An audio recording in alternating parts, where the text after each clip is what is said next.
बिस्मिल्लाहिर्रहमानिर्रहीम अस्सलाम वालेकुम वेलकम टू क्विक रिव्यू। और क्विक रिव्यू के अंदर जो है वो एक करंट अफेयर्स का छोटा सा टॉपिक डिस्कस करते हैं और वो क्या है जी, record breaking global temperature in 2023। ठीक है, क्लाइमेट के हवाले से काफ़ी इंपॉर्टेंट है ये कि आप इसको जो है वो कोट कर सकते हैं। क्लाइमेट का अगर क्वेश्चन आपसे पूछा जाता है कि भाई ग्लोबल जो है वो टेम्परेचर अगर हम देखते हैं 2023 के अंदर उसमें रिकॉर्ड टूट चुके हैं। ठीक है, तो ये एक रिपोर्ट जो है वो पब्लिश हुई है जो यूरोपियन एजेंसी है क्लाइमेट चेंज की, उसकी तरफ से उन्होंने बताया कि भाई ग्लोबली जो है वो 2023 का जो साल था वो गर्म तरीन साल रहा 1 लाख साल के अंदर। ठीक है, यानी उनके पास जो डाटा है उस हिसाब से उन्होंने कहा कि भाई 1 लाख साल के अंदर जो है ये सबसे गर्म साल हमारा रहा और हर आने वाला साल जो है वो बहुत ज्यादा गर्म हो रहा है। तो देखिए, यूरोपियन यूनियन की जो क्लाइमेट एजेंसी है उसने ये रिपोर्ट जारी की है और उसमें उन्होंने कहा है कि 2023 का जो साल है ये हॉटेस्ट ईयर है जो रिकॉर्ड किया गया है, जिसने पिछले तमाम रिकॉर्ड जो है वो तोड़ दिए हैं। ठीक है, और ये बताते हैं कि ये वार्मेस्ट ईयर है 1 लाख साल के अंदर। जाहिर बात, अब जो जमीन की उम्र है उस हिसाब से वो बता रहे हैं कि भाई 1 लाख साल के अंदर जो है वो सबसे ज्यादा जो है रिकॉर्ड किया गया है। कि जब से हमने देखा कि भाई टेम्परेचर को रिकॉर्ड करना शुरू किया, चीजों को देखना शुरू किया, जाहिर बात है रिकॉर्ड तो मॉडर्न टाइम पे हो रहा है, लेकिन उससे पहले जो स्टडी वगैरह की गई उस हिसाब से देखा गया।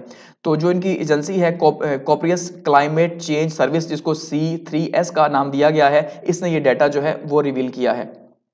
ये कहते हैं जी कॉन्टिन्यूस हीट रिकॉर्ड के ये जो हीट है वो मुसलसल बढ़ रही है और इसमें उन्होंने कहा कि जो जून का महीना है, जून के महीने से ऑनवर्ड हमने एक हीट जो है वो मुसलसल हर अगले साल हर अगले दिन के साथ बढ़ती हुई देखी। तो कहते हैं जी भाई कि जो जून का महीना है उसमें रिकॉर्ड हुआ और उसके बाद आहिस्ता आहिस्ता ये बढ़नी स्टार्ट होगी, जिसकी वजह से ग्लोबल वार्मिंग जो है वो बढ़ी है।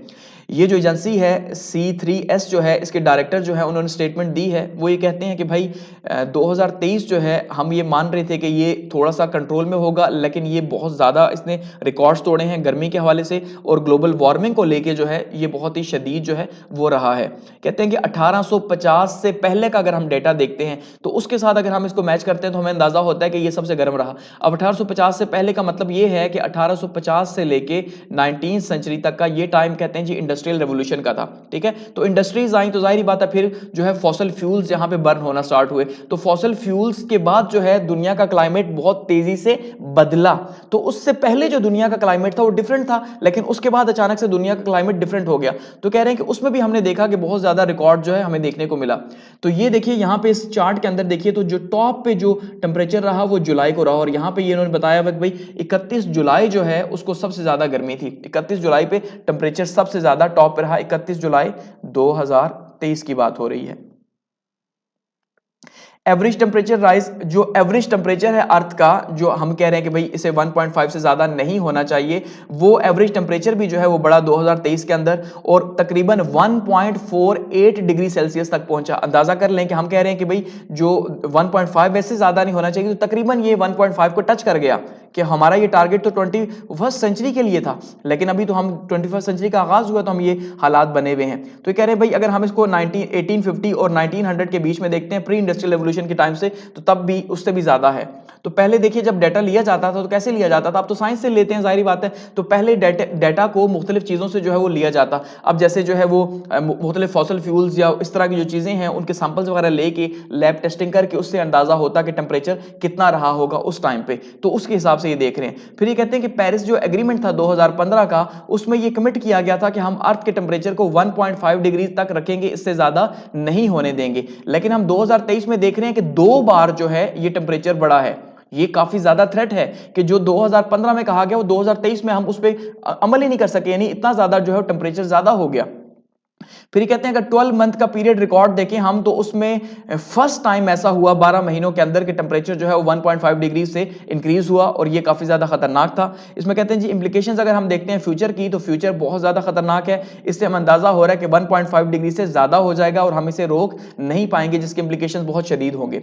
फिर कहते हैं जी जो CO2 की इमिशन है, कार्बन डाइऑक्साइड की जो इमिशन है फॉसल फ्यूल्स की शक्ल में, वो 2023 में सबसे रिकॉर्ड पे रही है। तो मे भी अब ये कह सकते हैं कि आने वाले सालों के अंदर 2024 पहला एक स्टार्ट हो जिससे हम फॉसल फ्यूल्स को कम करें, क्योंकि 2050 तक हमने इसके फुटप्रिंट्स को जीरो करना है COP28 के अकॉर्डिंगली। तो शायद ये आहिस्ता हो और हम ये कह सकते हैं इन फ्यूचर हिस्ट्री के अंदर कि भाई गर्म तरीन साल जो है वो 2023 का रहा इस जमाने में, ठीक है। तो हम ये कह सकते हैं इन फ्यूचर अगर ये कंट्रोल होता है तो। अब वो कह रहे हैं जी एटमॉस्फेरिक जो CO2 है उसकी कंसंट्रेशन अगर हम देखते हैं तो वो 419 पार्ट पर मिलियन के हिसाब से जिसको उसको रिकॉर्ड किया जाता है, तो वो काफी ज्यादा हो चुका है। और ये तो इवन 2021 में भी ये पहुंच चुका था 419 पार्ट्स पर मिलियन के हिसाब से।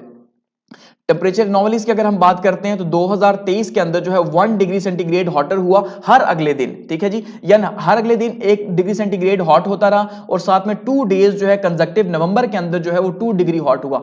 वैसे हर एक दिन अगले दिन जो है वो 1 डिग्री सेंटीग्रेड बढ़ा, लेकिन जून के बाद से, लेकिन उसमें हमने देखा कि जो अगर यहां पे बात करते हैं तो 2 दिन ऐसे भी रहे नवंबर के अंदर, नवंबर के महीने में, नवंबर 2023 में, कि जब वो 2 डिग्री सेंटीग्रेड बढ़ा। अंदाजा कर लें तो कहा जा रहा है इसमें अल नैनो इफेक्ट जो है उसका काफी ज्यादा असर है, और इस वजह से क्योंकि अल नैनो ईयर था 2023 का जो कि कुछ सालों के बाद आता है हमेशा, तो उसका असर रहा। अल नैनो का वेदर फिनोमेना क्या है जी, कि उसके नीचे के तौर पे कहा जाता है कि जो पैसिफिक का जो ओशन है, पैसिफिक ओशन के ऊपर गर्म हवा चलती है, और गर्म हवा की वजह से उसका पानी जो है वो गर्म हो जाता है, ठीक है। और उस गर्म होने की वजह से, क्योंकि बहुत बड़ा समंदर है, जाहिर बात है, तो वो टेम्परेचर को ज्यादा ग्लोबली इंक्रीज कर देता है। तो ये अल नैनो ईयर कभी कभी होता है, ला नैनो या अल नैनो। तो अल नैनो ईयर जब भी आता है टेम्परेचर वैसे इंक्रीज हो जाता है, क्योंकि वाटर बॉडीज बहुत ज्यादा गर्म हो जाती हैं पैसिफिक ओशन के अंदर, तो इसलिए ये जो है टेम्परेचर ज्यादा रहा। तो होप्स अगले साल कम होगा ये माना जा रहा है।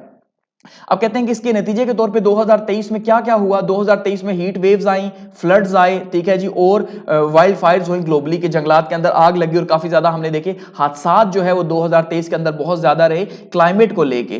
तो ये रिकॉर्ड ब्रेकिंग है 2023 के अंदर। तो इसलिए भी कहा जा रहा है कि अर्जेंट नीड है कि भाई अब हमें 2024 में जो है वो क्लाइमेट को स्टार्ट से ही काबू करना चाहिए। तो ये एक रिपोर्ट जो है वो इश्यू हुई है, ठीक है, क्लाइमेट के हवाले से।